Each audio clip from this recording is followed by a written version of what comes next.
guys, how you doing? Welcome to Arcade Raiders, first episode.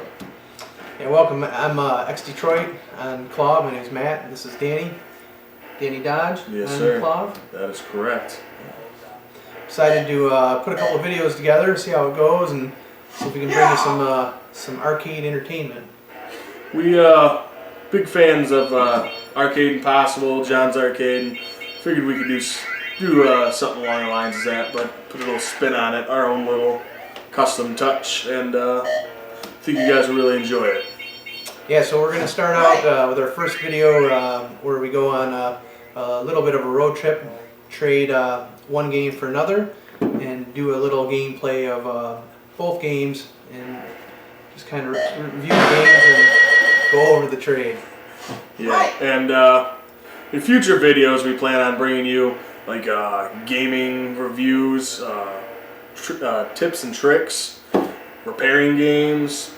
We're going to check out other people's arcade collections and the hot spots around town, around here in Detroit, a couple places in Ohio, even we got a place in Indy coming up, so be cool, good watch. Yeah, there's a lot of collectors in the area, so want to include them in the videos and just showcase what they have too.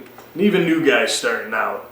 We got a couple friends that they only got a couple games, one or two, but they're just starting. They're always looking. So try kind of give you guys the insight on how to start out if you're not familiar in the arcade community. Yeah, you'll see some of the arcades grow. Like mine's only 3 machines deep right now that are running. I got 3 more projects, so we'll work the projects and go over a little bit of a customization. My collection's mostly 90s, so modifying them a little bit to make them a little cooler isn't so taboo. It's not like a 80s classic. So we'll run through some of that, some repairs, and like Danny said, some overviews, run some games here in some local establishments. Yeah. Well, let's jump into it then. Yeah, so the trade, you want to tell them what the trade is? What happened? Yeah, we can talk about the trade. I had a Wizard of War. Not a big fan of the game. Some people like it. I just thought it was crap. Yeah, I think it's got some cool speech, and it does. The gameplay is it gets old fast. I don't think it's got much longevity in a home arcade. No, and the track sound kind of kills too. Just the whole time, just insert quarter. It kind of wore me out. I did not like it too much. Yeah, I think you can hear it in the background. It's kind of yeah, we have it running, like you said, in the background right now. The on the main cabinet I have taboo there, but running on there, and just wanted to get rid of it. And one of the biggest games everyone always asks me about when I've had parties, people come over and they all want to know, oh, where's your golden tee? You need a golden tee. You know, people that aren't collectors, just friends. And well, I got a golden tee. That's what I ended up trading the Wizard of War for. And not just a golden tee, but a golden tee complete, which was the fore series, and it's all the courses from I think 2000 to 2005. So it's like 30 courses or 29, I think it is. But it's well worth it in my opinion. It'll get a lot of play down here. It already has, to tell you the truth. So yeah, couldn't beat it. Yeah, I think a lot of people like the game because it's a game they're familiar with, play it in bars, you just walk up and play. You don't even have to coin this one up. It's a home use only. We'll show you a little bit of that coming up. It's a Chicago coin version. Yeah, it's a special. Basically, this Chicago coin company, they make like them ultracades that you find sometimes in arcades, and they took a golden tee cab, scaled it down a little bit, not much. And then they just threw all the golden tee complete stuff in it. It's got legit game board, the hearts, everything's legitimate, 23-inch monitor in it. And they put a coin door on it, and the coin door, you open it, there's no mechs, nothing. It's just a service switch in there. And, I mean, if you look at it, you wouldn't be able to tell. If you didn't know, you'd look at it and think it was just legit game you'd find in the arcades or bars, and it's pretty cool because it's smaller, so a lot easier to handle, better for the home, Better for our backs getting it down here. yes, a lot better for the backs, and It's awesome. I love it. Good trade. Yeah, so we'll go ahead and bring you along with us on the road trip to get the game. And like Danny said, we're going to show some gameplay on the main cabinet because we didn't film any gameplay on the actual cabinet. So we'll walk around the cabinet, play on the MAME, and go from there. Yeah, and then right now I'd like to have a shout out to the Clav forum user Glorious Orange. He's the guy we traded with. I put the trade. That's good. That, as you're hearing right now, is my Williams Comet pinball machine going crazy in track mode. The longest, loudest sound it makes, and it decided to do it right as we're filming, so that's pretty cool. Anyways, I'd like to give a shout out to Glorious Orange. He's the Clav forum user that made the trade possible. I posted to Wizard of War a few times, a couple months ago, and I couldn't really get, I got a few bites. A lot of people want you to ship it. I don't want to ship it. That's a hassle. And then I had one guy said he'd trade me for an Asteroids Deluxe, which I really wanted, and he kind of strung me along, and then like the day before I was going to pick it up, he canceled. And then I had another guy want to trade me a Miss Pac-Man, another game I don't have a dedicated version of and I want. Same thing, day before, cancels. So I wasn't really holding my breath when this guy said, hey, I'll trade you that golden tee, but it worked out in the end. So shout out to him. He's opening up a Barcade in Indy. It's supposed to be pretty cool. It's going to be called Tappers. We'll talk about that a little bit in the video when we go pick it up from him. And yeah, so it's pretty cool. All right, well, stick with us. You're going to see a learning curve here as we're doing some of the shooting and editing, but hopefully we'll get better with each video and you'll enjoy them. Yeah, we'll figure it out sooner or later. But yeah, check it out. Here we go. Yeah.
Barcade? I am, like yeah. To talk about it? Indianapolis, we're called Tappers Arcade Bar. We actually just ran an Indiegogo campaign to get the rest of our funding. Nice. And so we're still looking for a location. Hopefully we'll be open in the spring.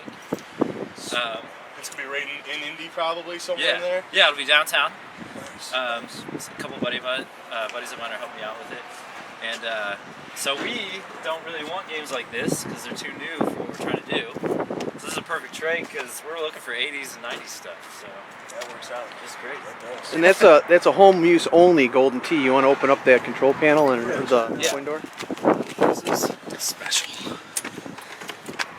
Bam! Yeah, so it didn't even have a coin slot in it to take coins. That's just all for show. And the blue button is a credit button, you said? And actually, when you press that, it hits the credit button too. Oh, there you go. Cool. So Yeah. it credits you up. So that's neat. Yeah. Neat. And I then got your a sense of monitor free play. adjustments. Yeah, I think I'm the second owner. I actually got this off of my parents' neighbor. When they found out what I was trying to do, they gave it to me. Nice. I think they bought it new, and they just don't play it anymore, so they wanted to help me out, you know? And, Actually, I got this in a garage sale. Oh, really? Right place, right time. Yeah. $150. That's awesome. So that works out It's pretty great good. shape. Yeah. Yeah. Yeah. Perfect. That's cool. So yeah, this sounds like it works for both of us. Yeah, thank you, sir. I appreciate it. Yeah, definitely, So definitely. That's awesome. And Tappers coming Arcade soon Bar. to Indy. And Yep. we'll have to hook up again once you get it open. Definitely. And we'll come do a walkthrough. Okay, Something awesome. Like that. Yeah. We'll get down there. That sounds good. Sweet. But Sweet. yeah. If I'm ever in Detroit, I'll hit you up. That'll work too. We'll take you around all the good spots. Okay. So that'll work. So that's that. I guess we'll get these babies loaded up. Cool.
All right, so we're gonna run a little gameplay here on the main machine.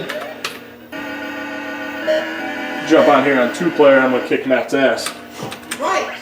But you didn't put on 2-player, you dick.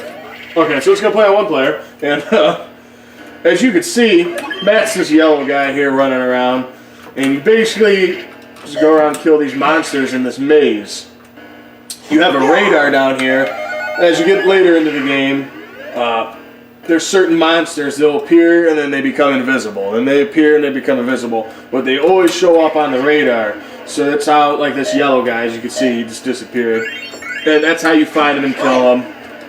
Different guys, obviously, with different points, and that's the whole game, really. You just kind of roll around this maze killing these dudes. So this game's what is it, Bally Midway? Yeah, this was a Bally Midway game. I believe 81 it came out.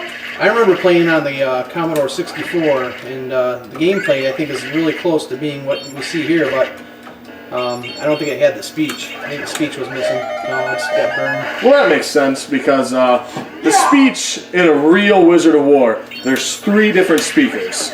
Every speaker was a separate channel. So one speaker would have been the voice. Another speaker would have been the background music. The third speaker was like the sound effects, like the shooting and whatnot, and which I guess was really revolutionary for the time, and it was kind of neat, I guess. But and as you can see, the longer you take in the maze, the faster the guys start moving, and till basically they're just flying. You can barely even move around them. What's also interesting about this game is that you can shoot the other player and get points as well. So you get points from killing the monsters, and then also from shooting each other. Yeah, you can play just like in Joust. You can play either cooperative or competitive. So that's nice. But I don't think it hurts the other player when you shoot him, does it? It kills them. Oh yeah, you can kill them. Yeah, when you shoot them, they die.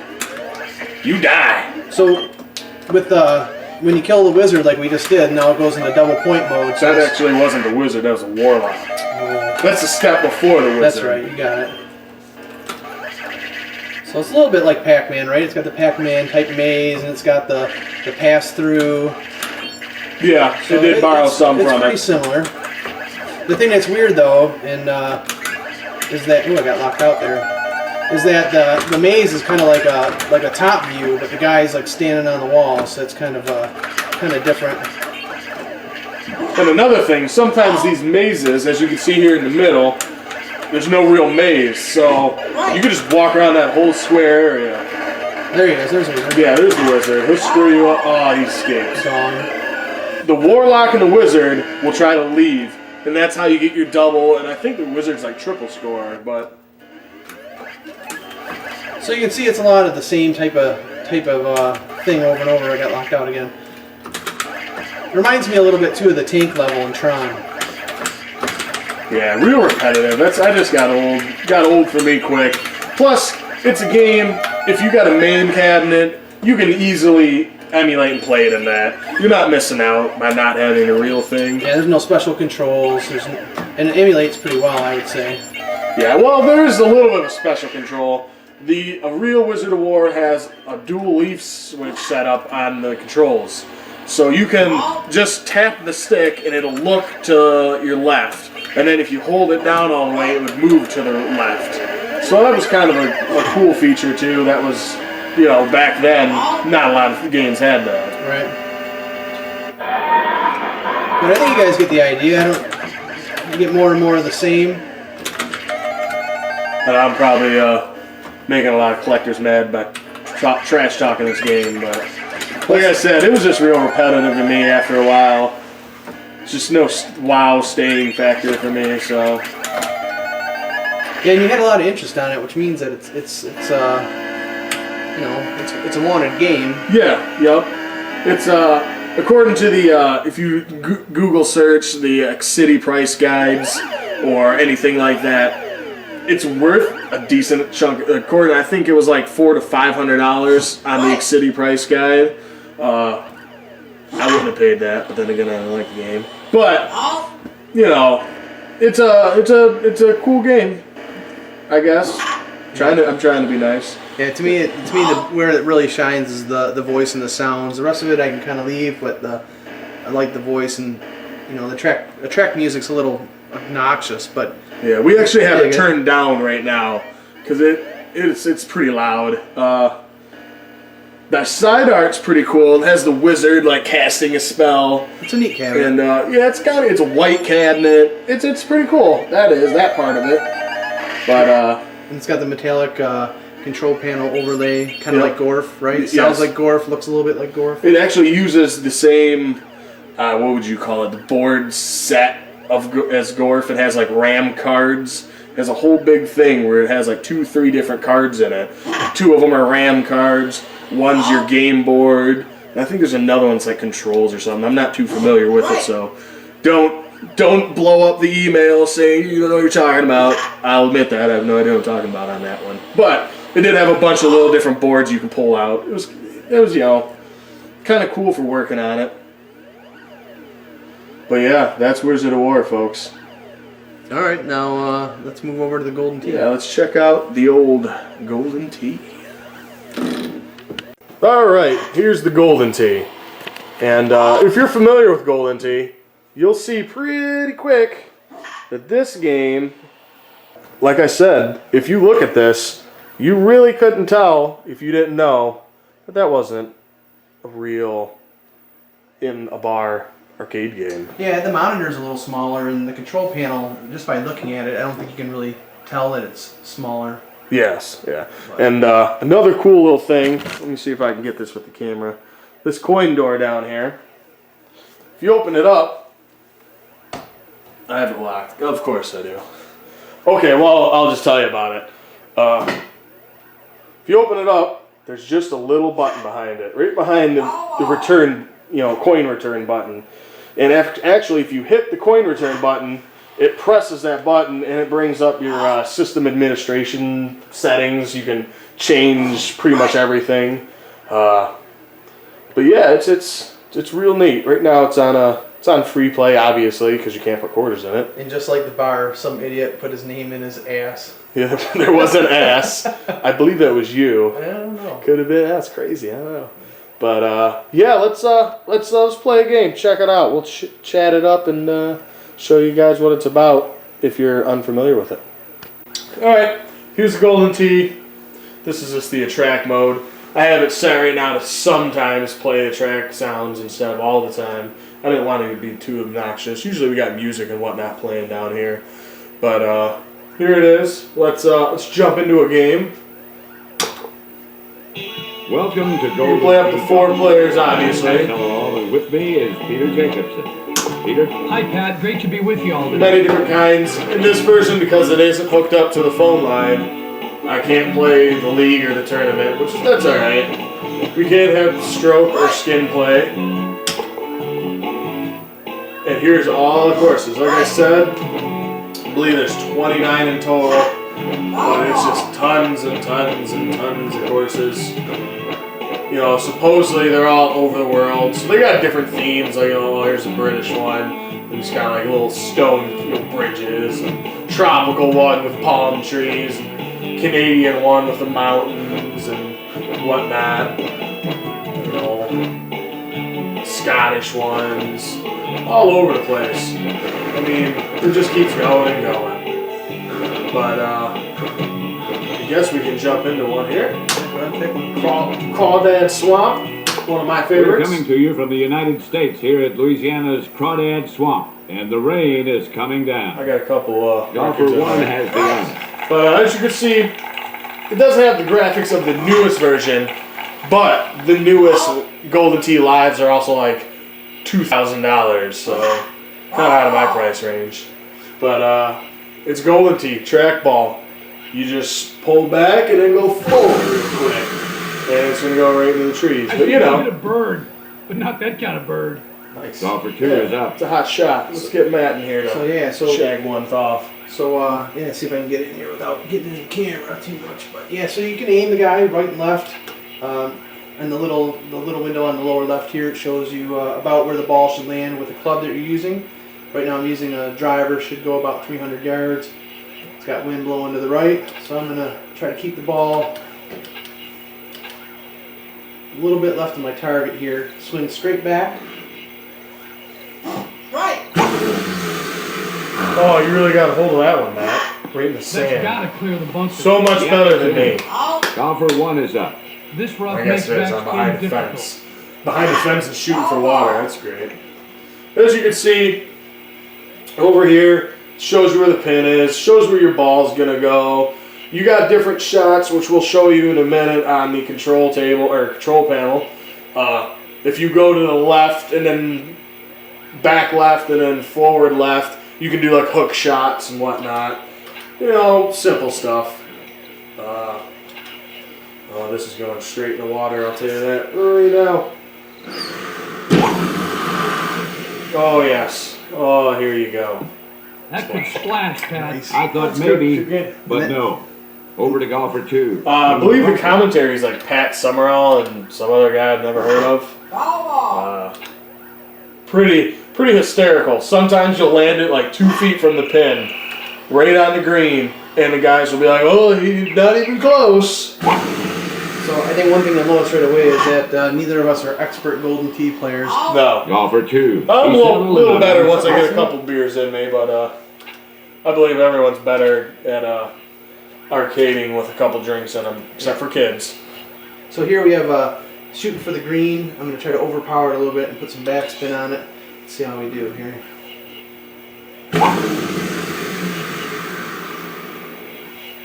You're just showing off now. Here she comes.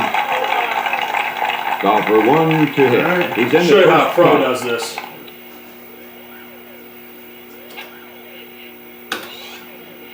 I don't want to go all the way, so a little. I still went all the way. Nice job there, pro. Yeah. Hey, oh! Pull this one back. Somebody's closer! Wonderful putt. So, fun party game. Get all the friends. Oh, nice. Longest putt. Hot shot over here. like I was saying, great party game. Get all your friends over, a few brewskis going. Everyone's just ragging on each other, shooting the balls around. It's a fun time, fun game. Good party game. That's for damn sure. Yeah. It's almost silly to do a review of Golden Tee just because it's probably Everyone one of the most knows popular games of this generation. Yeah, everyone knows Golden Tee pretty much. I don't care if you're a 7-year-old man, you've seen it in a bar. But not necessarily a collector game, but a game people like. So it really does good down here. I'm happy to have it. In my opinion, to me, I know a lot of people are going to disagree, but much better game than a Wizard War. Well, I think it's just its longevity, right? I mean, I don't think you get a lot of... On the pole. I'm in trouble. I don't think you get a lot of people who will come over and recognize... This is true. War, right? In my age group, I mean, I'm a little younger. I miss the 80s, early 80s stuff. I was born in 88, so I mean, I was always poor growing up, so I played the older games because they were still a quarter. But, so I can connect with some of them. But these, I better shoot. But these real old, penalty stroke. These real old games, I can't connect with too much. This could be trouble, Peter. Balls. Damn. Call for 2 is up. Let's, I guess we could show you guys some of the weird hook shots, and then, we'll move on.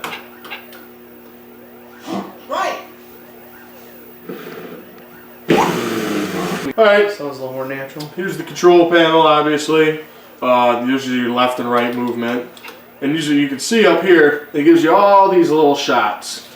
Like I said, most of you already know all this stuff, but, you know, what else are we going to talk about? It's Golden Tee, right? As you can see, say, it's got ABC, 1, 2, 3. So if you want to do a hook shot, you go A, and then 1. And it just shot that ball around in a curve like that. Big old banana ball. Yeah, and it kind of sucked for what I'm doing, but just to give you a demonstration. You want to do diagonal shots, you can go like this. You can do a light hook by just going back and then over. Many different little ways. But that's the gist of it. Everyone knows Golden Tee, I mean. Damn, that's a good shot there. But yeah, there it is. Golden Tee. Our little road trip. Nice shot, Matt. That was great. Well, let's get some video of Matt blowing it right now. Oh, you're still up, buddy. I know, because I'm not really even playing. I'm just trying to say. Oh yeah, you're not playing. Yeah, just you know. See. Oh yeah. Call for 1. Blame it on the game, Matt. Blame it on the game.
So there it is. That was our first episode, Arcade Raiders' first episode. What do you think, Matt? I think it's okay. I think you guys get a little flavor of what our style will be. I think we've got some cool stuff coming up. We've got a world record attempt at bubbles coming through. Got confidence in our boy Bart, and some other local events got going on. There's a pinball expo with over 100 pinball machines. The Michigan Pinball Expo. Michigan Pinball Expo. Big one. So hopefully we can bring you some video from there, and we've got some other local arcades to hit, personal arcades. We'll shoot some video from there, and then we have reviews and some tips to do on some of the games we have in our own basement. So. Yep, and I think here shortly we're going to be doing a walkthrough of my little Barcade, show Matt's little starter kit he's got going over, and I got a Street Fighter I need to fix, so be a little video on that, couple at least, one or two. Street Fighter at your house, Mortal Kombat 2 at mine. So if you're a fighter fan, stay tuned, that's for sure. But yeah, if you guys have any comments, any sort of questions or suggestions, you can hit us up at Arcade Raiders on Twitter, and yeah, just shoot them on there, or leave messages in the comment section on the video here, and we'll do a little thing at the end, kind of like John's Arcade does with his viewer mail. You know, we'll comment on it, whatnot. Yeah, feel free. We'll be happy to hear from you. Yeah. Thanks for watching. Yeah, thanks. See you guys next time. Later. See ya!